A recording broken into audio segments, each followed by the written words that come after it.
மாதா தொலைக்காட்சி சுவஞர்களே, தமிழினிய நெஞ்சங்களே, வணக்கம். திரிகடுகம் என்னும் தொடரில் நாம் இணைந்திருக்கிறோம்.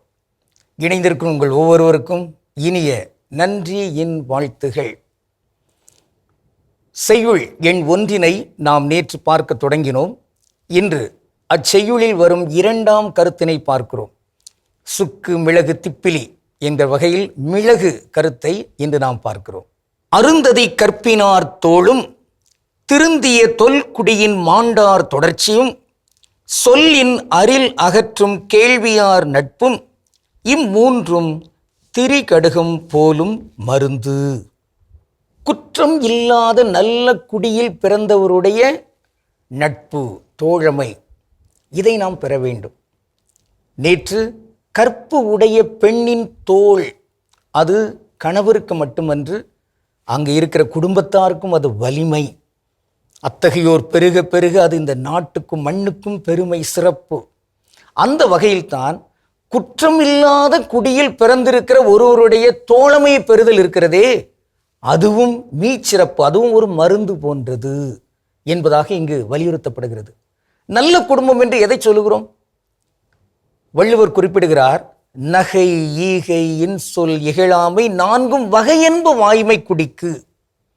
எது நல்ல ஒரு குடும்பத்தினுடைய அடையாளம் என்று பார்த்தால், நகை அப்படின்னா என்ன?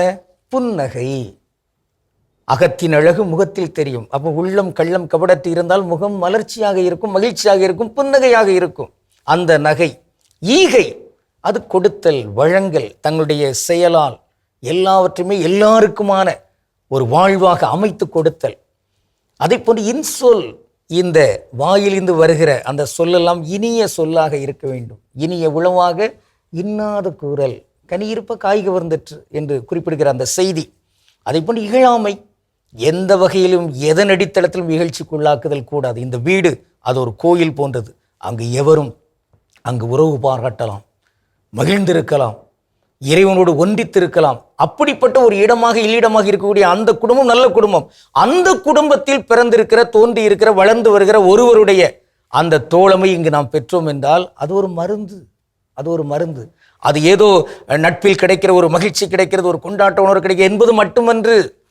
அந்த உறவை பெறுகிற ஒருவருக்கு அது மருந்து, அது மிளகு போன்ற ஒரு மருந்து என்பதாக இங்கு 2ஆம் கருத்தாக அந்த செய்யுள் நமக்கு வலியுறுத்துகிறது.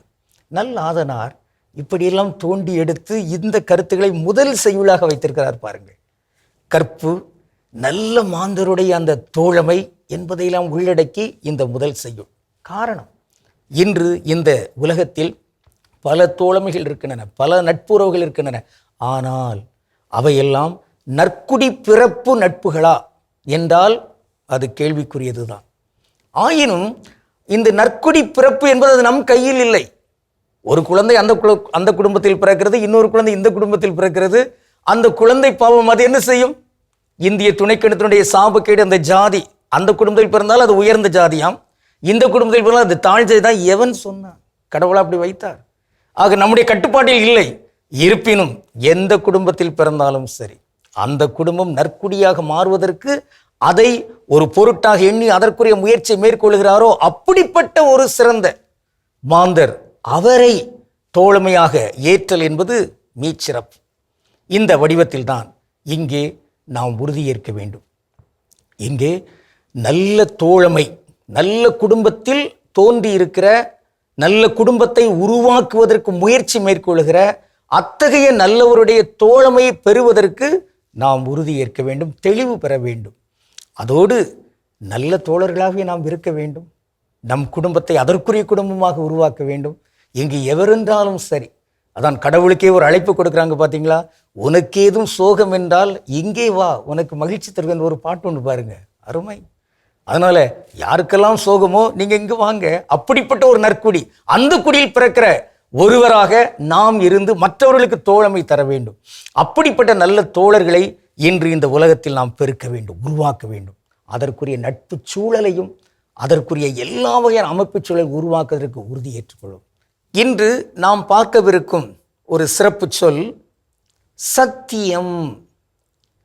அது வேறொன்றுமில்லை, சத்தியா என்கின்ற சமஸ்கிருத சொல்லன் தமிழ் போன்று போட்டு சொல்லியிருக்கிறாங்க.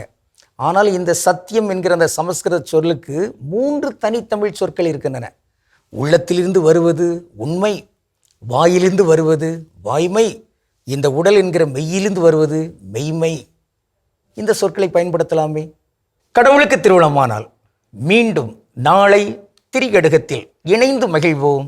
நன்றி, வணக்கம்.